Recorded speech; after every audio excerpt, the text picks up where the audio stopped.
everybody. Welcome. Today we are talking to Kristin Sukraw. She is an executive producer at Storyfind Film, a professional storyteller, licensed mental health expert, and national speaker, now author. Kristin, welcome to the show. Thank you so much for having me. I'm excited to be here today. Absolutely. Did I miss anything? No, you didn't. You didn't.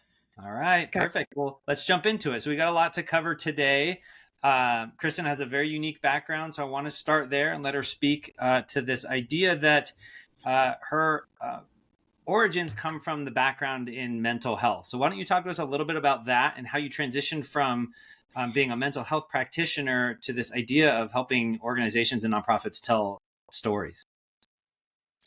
Sure. Well, yes, once upon a time, many years ago, I went to school for my master's degree in counseling, and I grew a practice in my hometown of Lincoln, Nebraska for several years where I worked one-on-one, mostly with teenagers, actually, teenagers and young adults. And I just loved what I was doing. And concurrently, my husband started a film production company. At the time, it was called Reliant Studios, and they found their niche in the world of nonprofit storytelling. And they began bringing me on shoots where we would have clients who were telling really challenging stories. So, for example, one of our clients is Homes for Our Troops, and they are an organization, an amazing organization that builds specially adapted homes for severely injured post 9/11 veterans. Mm-hmm. And so every veteran who comes through their program has to tell their story on camera. It's how they fund their build projects, and it's just a requirement of the program. You have to tell your story. So I started working with them, getting to come in and sit down and really develop techniques around. I have 20 minutes with each of these guys, and they're retelling what is likely the most traumatic event of their lives, the day of their injuries, and then all of the aftermath that comes after that. So it was my honor to bring counseling techniques into the world of nonprofit storytelling. And I was just hooked. I think that storytelling, as much as a counseling session, changes people's lives. And it was pretty incredible to see that that could happen in a 20 to 30-minute interview with someone, just in the same way that it might take months in a counseling office. So I slowly shut my practice down over the course of a year and slowly built up my time working with our team, now Storyfind Films. And this is what I do with my whole life. Wow. Yeah, it seems like you actually continued it. You're just now continuing it in a different space, right? Yes. Yes. It's essentially the same thing, just applied across a different platform. Yeah, and so important too. And I think we'll get to this both from the book and the conversation we'll have today, how critical it is that organizations can tell those stories, not only to help people resonate with what they do, but to also prove in a world that I think has become growingly skeptical that impact is being made. So I see that as twofold, right? Being able to see it and recognize and really fall in love with the work that an organization does, but then to actually see through the noise and see through, what kind of feels like smoke and mirrors at times when you're looking at organizations and they say, we do this and we do this, we do this. It's like, great, well then show it to me. And it feels so good when you get to see the faces and meet the people. And, this is time, we're talking right after the Super Bowl, right? Every Super Bowl ad has some emotional story tied to it. It's an emotional hijacking during a football game, right? But that's the recognition of how powerful story is when you have to spend $7 million to put an ad on TV, you're going to go for heartstrings, right? So it's so interesting, the struggle that organizations have to kind of land that plane and really be good at telling that impact story. Yes. Oh gosh. And I just even remember, what is this, 2 days after the Super Bowl, I was watching that Kia commercial. I don't know if you remember it, where there's a little girl doing her figure skating and then her grandpa isn't able to be there because of his health issues. And I was bawling. And my husband came in and he was like, what happened?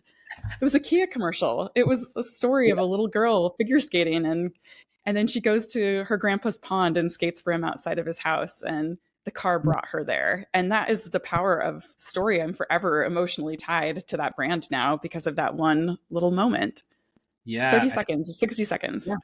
Yeah. And I think our hearts are wired for that idea of goodness in some way, right? That we're making good, that we're creating good. So I think that that's so critical to be able to see that play out in that way. I think that that's such a beautiful part of doing brand and doing brand well. Yes, absolutely.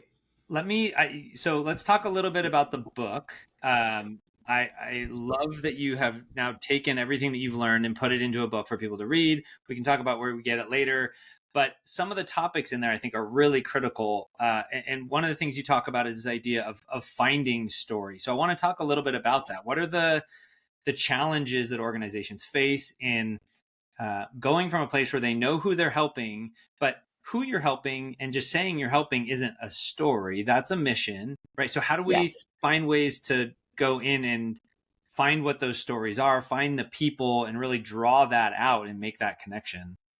Such a good question. And that is, I would say, the biggest place when we sit down with clients at StoryFind that we are working to overcome is that exactly what you just said. The mission isn't the story.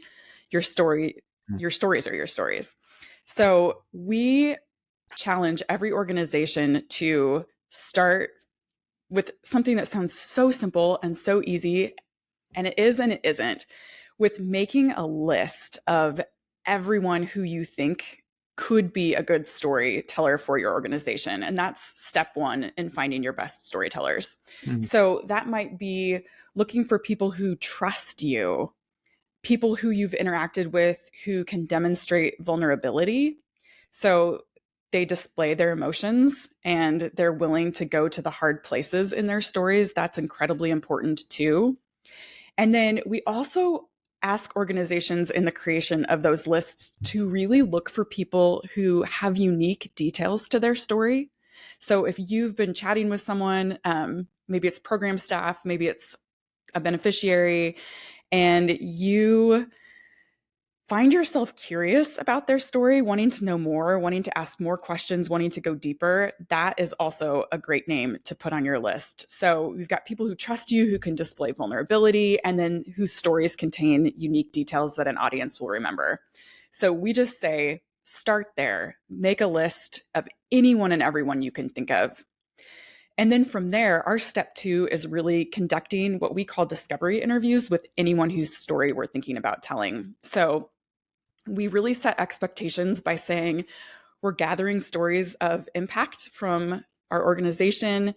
Would you be willing to share your story with me? So there's no expectation that the story will be used in any way, because when people come to you, they're being brave by sharing. And I think sometimes feelings can get really hurt if their story isn't the one that's chose for the initiative that's being put forth. So we always just say we're story gathering, and we conduct hour-long, sometimes longer, discovery interviews with people where we just weave in and out of their story, their life story, when that story intersected with your organization, how the organization was there, et cetera. And then from there, we kind of have a two-step process of actually selecting the person who's going to be put on camera.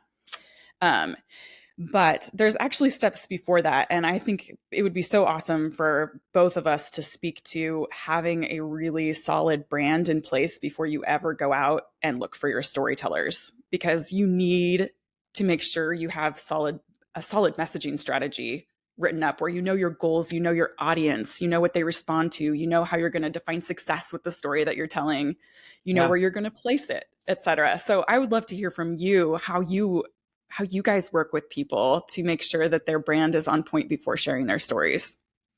Yeah, absolutely. When it comes to the 50 and 50 process, there's a handful of things that I really enjoy up front, getting a lot of stakeholder perspective, right? So typically we'll have a project team and we're meeting with them all the time, right? And oftentimes you see a little bit of either kind of this idea of like internal nomenclature, or you're kind of all agreeing, hey, this is what we're about, this is what makes us special.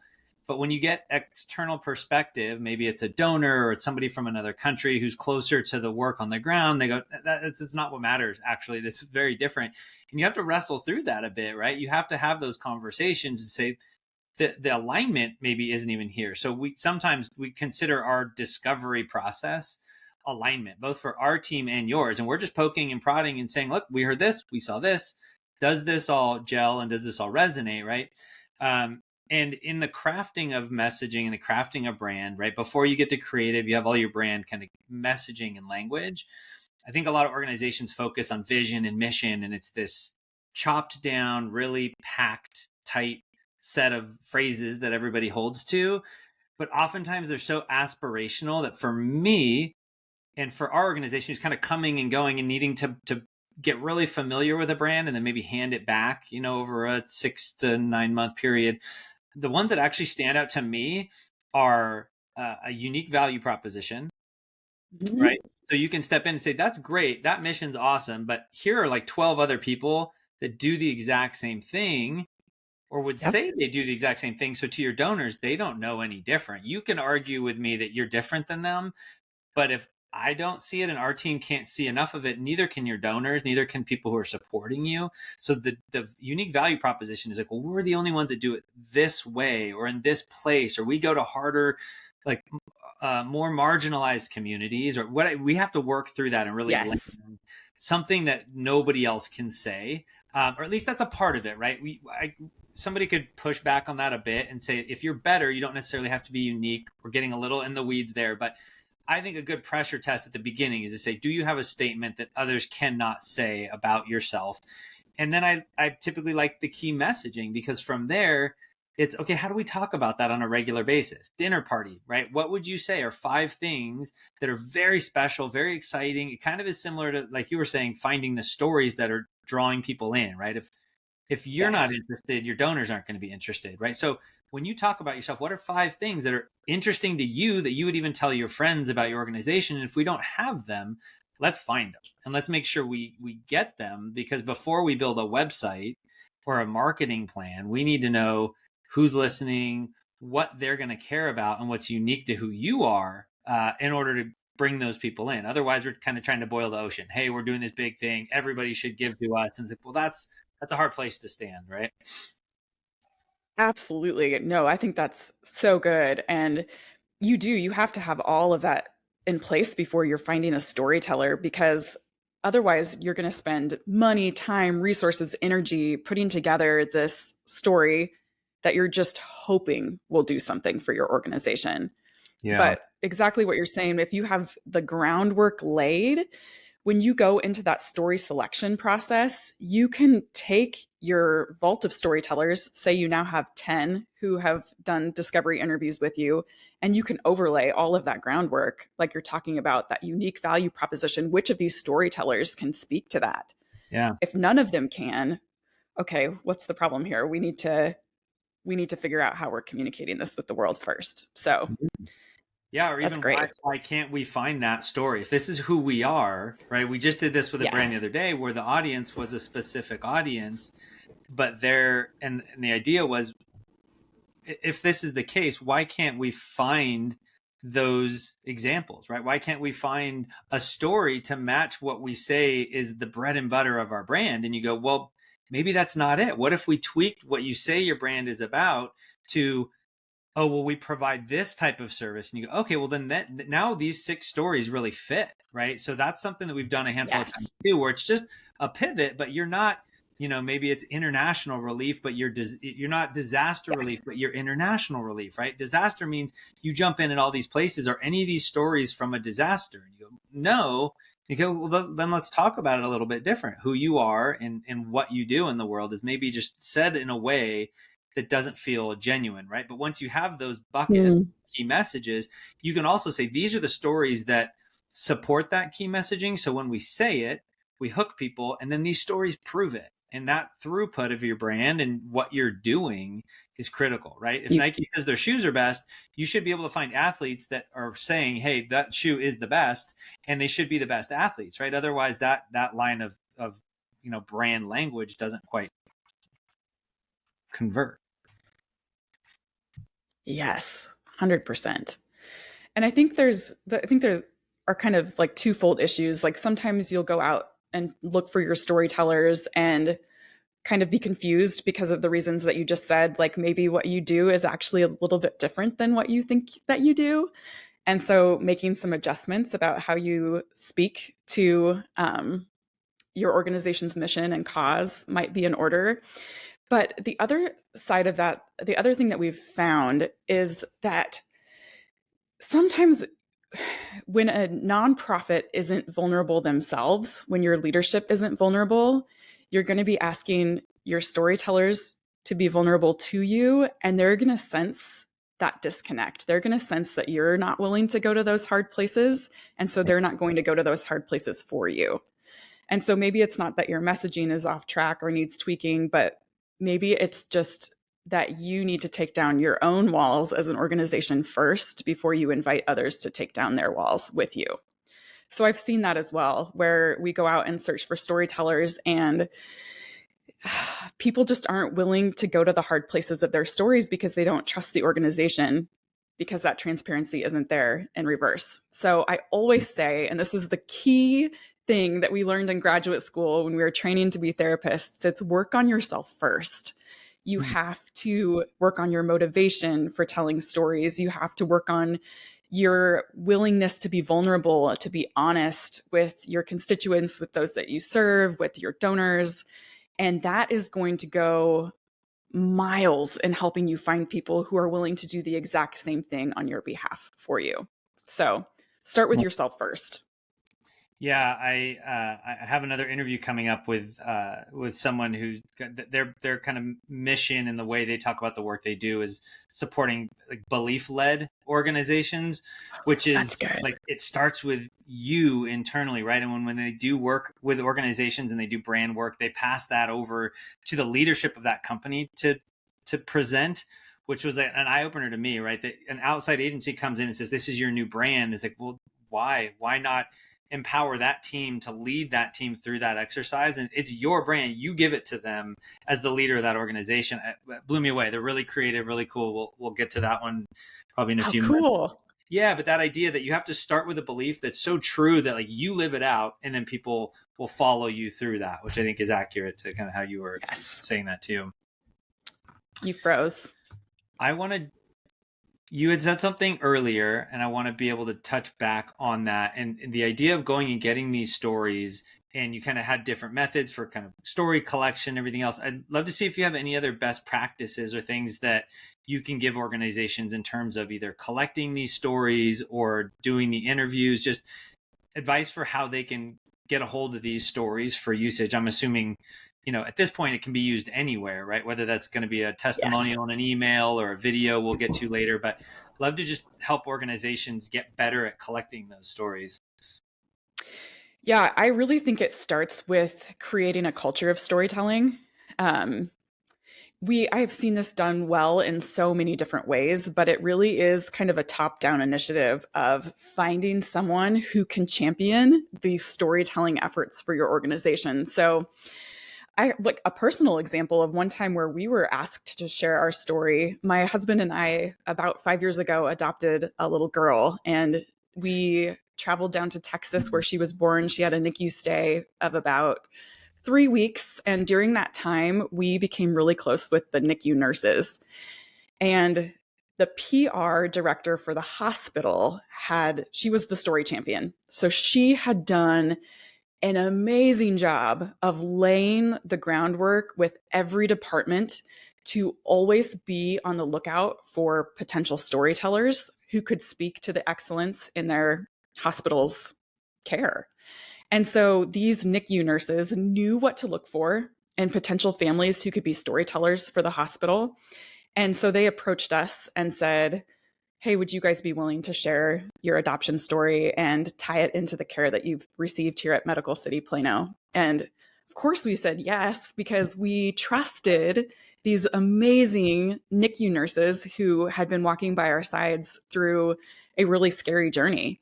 And we knew that by sharing our story, we were ready to share it too. It would empower more people who are coming along behind us. So if the PR director from the hospital had been the one to approach us and say, "Would you be willing to share your story?" we probably would have said no, because we didn't know her. We hadn't established a relationship with her. We didn't have that trust there. But she was the champion, the storyteller champion. So she had empowered those people who would have those relationships to make the ask on her behalf. And of course, it was our honor to share our story when it was approached in the right way. So creating that culture where your frontline workers know to be on the lookout for stories, they know what to look for in terms of who will make the best storytellers for your organization. And then they are excited and happy to bring those people to you. I can think of another example too. We work with an organization called Conquer Cancer, and they are the fundraising arm for the American Society of Clinical Oncologists. And so they fund essentially cancer research. So they work with oncologists all over the country, all over. I know they have people at least in Mexico, so more than the country. Mm. But the stories that they really want to tell are the patient stories. So there's kind of this middleman standing in the middle of Conquer Cancer, oncologists, patient stories. So same thing, exactly like Medical City Plano, Conquer Cancer does an amazing job prepping the oncologists for what kind of stories they're going to be looking for, what types of patients would make great storytellers on their behalf, et cetera. So when Conquer comes to ask the oncologists for storytellers, they're ready. They have patient names in mind, and they're ready and willing to supply them. And it's really cool. But it starts with that champion person who's willing to give specific direction to the frontline workers of what to look for. And then they ask regularly. That's kind of the last piece. You can't ask people once a year for storytellers and expect it to be top of mind for them. We always say, like, maybe bi-monthly, ask your frontline people for names of potential storytellers and do the investigation work to find those great storytellers well ahead of when you actually need a story to tell. I love that. And I think at the very beginning of that, I'm going to sum it up what I heard, but I think the beginning of that too is to know where you're winning, right? Know where you're making great stories and kind of ensure that you're focusing who you are on that, right? So it sounds like they provided a good service to start. Then they had this idea of a focus on relationships, not, and again, sometimes it's tricky, right? To be transparent and not overly pushy. And again, like you said, earlier around this idea of the sensitivity of asking people to tell their stories, it can be challenging. So I think the relationship build is huge. I even heard that this week, this idea of like, you're not selling anything, you're building relationships. It sounds easy, but when you really unpack that, there's a big difference between coming to the table offering something and coming to the table asking for something. And it's a big balance in your marketing. We're not going to cover that today, but there's always this idea of organizations just ask, take, donate, volunteer for us. It's like, well, what are you giving in return? Not your mission, but what are you giving your donors? If you're not getting that right, the stories that come back aren't going to be beautiful, right? But if you can get to that place where whether it's a donor story or a patient story, that part I think has to be embedded and baked into what we're saying here. But once we have that, and we can assume that, I think that idea of always having relationships as a focus, a champion who owns it, right? And I think that's something, even to be transparent at running an agency, when things fall between the cracks of ownership in our organization, those are the things we would say we struggle to be excellent in, right? If it's the developers are doing it, developers got it. When the designers are doing it, the designers got it. But when it's something that's in between the handoffs or in the gray space, where it's like, I thought you were going to do, and then I was going to do, you lose it a bit. So having a champion that's like, no, this is part of what my job is seeing those stories and finding those stories. I think that's a beautiful way to really focus in. And then that idea of it becoming regular, right? Almost something that you're doing every month. To consistently fill that kind of content coffer and story coffer, so that you have stuff to lean on, whether that's social media or video, production or web pages that you have stories to tell. That's really cool. Yeah, that's a great summary. I think too, the idea of messaging. So we've talked about stories and we've talked about brand. Anything else we want to talk about in terms of kind of pushing those together? We kind of had this flag around, crafting messaging that's on point, and I want to make sure that we've covered everything that we want to talk about in that space. I think so. You said this early on, but just, you can't put the cart before the horse. You have to have a solid brand in place before you're trying to share the stories that reflect that brand with the world. Yeah. And that would be like the biggest thing that I see, the biggest, I don't want to say mistake, but sort of a mistake that I see nonprofits making is they are told they need to share their stories. So they find one and throw it out there. And then they're really confused when it doesn't stick or doesn't work. And the reason is because everything we've just been talking about, you need to make sure that your audience is going to connect with it, that your brand is in line with it, and that it's actually serving a purpose and isn't just more Do you noise. deal with the same thing? So when we get web projects, and hopefully we'll have time to jump into this idea, 'cause we're focused a lot on this concept of prioritization, right? There's so much to cover digitally, right? Like your digital experience as a brand has become as important as your non-digital or your real world experience, right? There's just an entire space of scalability you have online, but there's so much to do there, right? There's messaging, there's asset production, there's websites, there's fundraising and fundraising platforms, and go on and on. But the budgets are usually fairly limited, right? And that's understandable. They're as limited as you can make them. You're penalized for spending money on our organizations, right? So they're going to spend as little as they can, which is a whole nother podcast if we wanted to do it on how unfortunate that is that they can't spend money to grow themselves. But oftentimes we'll see, hey, we need a website, and I'm sure you get the, hey, we need a video, but you spotlight this whole idea of like needing brand beforehand, and oftentimes we try to work those in and work those together. I'm curious if you have that too, where it's like, well, hey, let's fix the brand while we're also creating this output. I don't know if I would say that's a pro. I mean, it's always nice to have more budget. I think anybody would say that, but do you wrestle with that too, where we're trying to kind of quickly duct tape a brand before you get to that kind of the asset production that they're asking for? Oh, 100%. Yeah. Yes. Sometimes it is a case where someone comes to us and they need a video for their gala, and we still have to produce the video, even though we're kind of trying to back them up in the process. But what's really cool about the story discovery phase of all of this is oftentimes the brand grows out of that. And what you hear back from your storytellers will inform how you speak to yourself going forward. So yes, sometimes we're just building the plane as we're flying it and helping to reshape and restructure brand while sharing a story at the same time. And it's actually kind of cool. It's pretty fun and satisfying to see that organizations can shift just from going through a story discovery process. And maybe they didn't know who they were before, and now they can speak to it with a lot more clarity because others have spoken into it on their behalf.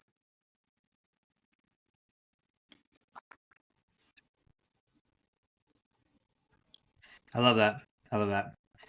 So let's shift that towards film, right? So we've talked a bit about brand. We started to talk about film. I'd love to think a little bit more around the challenges of storytelling and how it turns into film. Film has become, maybe I'll back up, just video content in general, right? So this ability to not just know a story and get a testimonial that you would put into an email or something, but actually film it and get it into social media, into reels, into kind of teaser content, featured content that you would put online. So I'd love to think about that and maybe some of the struggles to take authentic stories and actually craft them to be something that you can share out. Yeah, sometimes it's challenging. Usually it's challenging, but it's always incredibly rewarding. So when we come back with discovery interview content, what we have is essentially an audition and an overview of someone's story. So this is something every organization can do themselves. This is highly outlined in my book and is not meant to be mysterious or difficult. If you take it step by step, you can do this yourself. I just want to put that out there first. So when we come back with our discovery interviews, our directors will sit down and watch through them start to finish. They pick the ones that we think will serve the organization the best. And then we really dive into organizing the project. And this is as important if you're creating something for a reel or a television spot or a long form event video. you need to make sure that you have structure to the story that you're sharing. So, challenge, struggle, resolution, that is the simplest form of a story arc. If you just want to start there and make sure as you're going back through your discovery interviews that you're pulling pieces of the person's story that can fit into each of those categories, that's incredibly important. One of our directors and I, we were reviewing one of our clients' social media reels the other day, and we noticed that they go challenge, resolution. Like that's the entirety of the content that's on their social platform. And when there's no struggle, there's no need. And when there's no need, there's no reason for anyone to respond to what they just saw. The problem's already solved. Put the challenge out there, we solved it. And you're not inviting the audience, you're not inviting new donors, old donors into the work with you. So we focus a lot on making sure that struggle piece has a place on a platform, whether it's 30 seconds, 60 seconds, or longer. You need to make sure the struggle exists and you can't resolve it too soon because, like I just said, then there's no reason for your audience to do anything with what they just saw.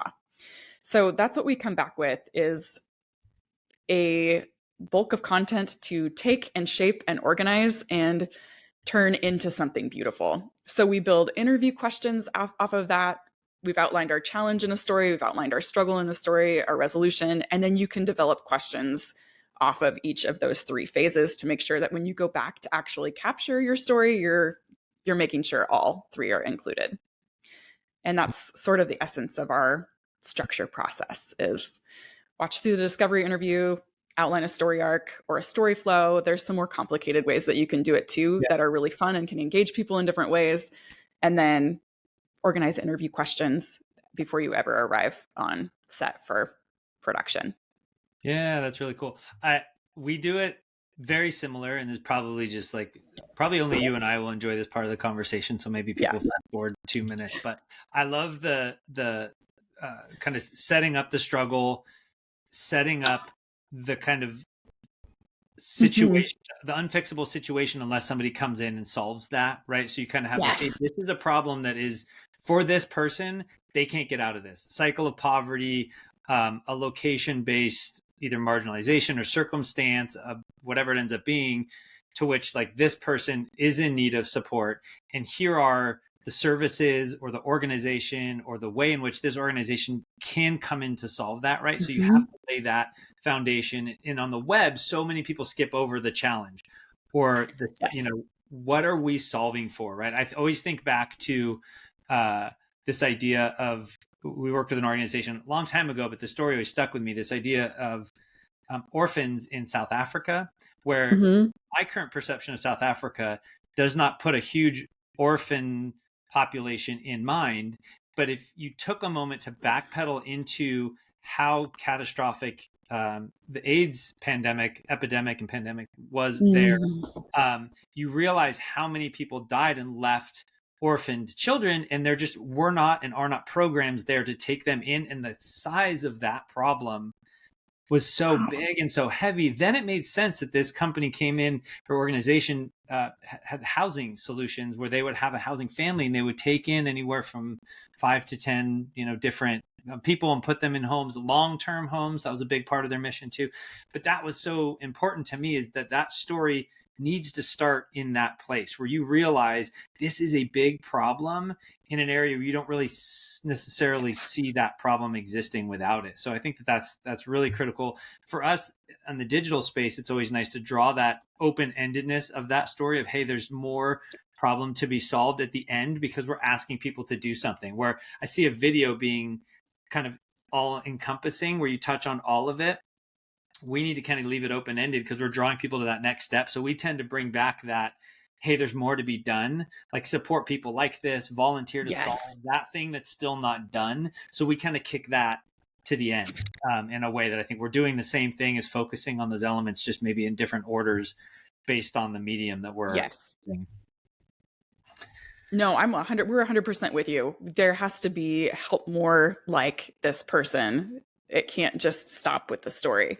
Maybe there's resolution with this story, but it's an example of one of many. So yeah, exactly. And I think those big numbers, we get stuck in and our brains can't comprehend, you know, the idea that something is, the effects are far away and not understandable, tends to get us in a place where we can't act. But if we know this is a short-term effect and I can see it and I can understand that problem and what me giving or me volunteering or me getting involved can do, it prompts us to action, right? So to be able to take those big numbers and those big statistics that go, yeah, it's a big problem, but I don't get it, and pull it into one person, it helps our brains understand it in a way that garnishes action more than just a 1.2 million XYZ, right? Have this problem. So many people are, you know, in poverty or unhoused, you know, that we can't compute that until we see that face, right?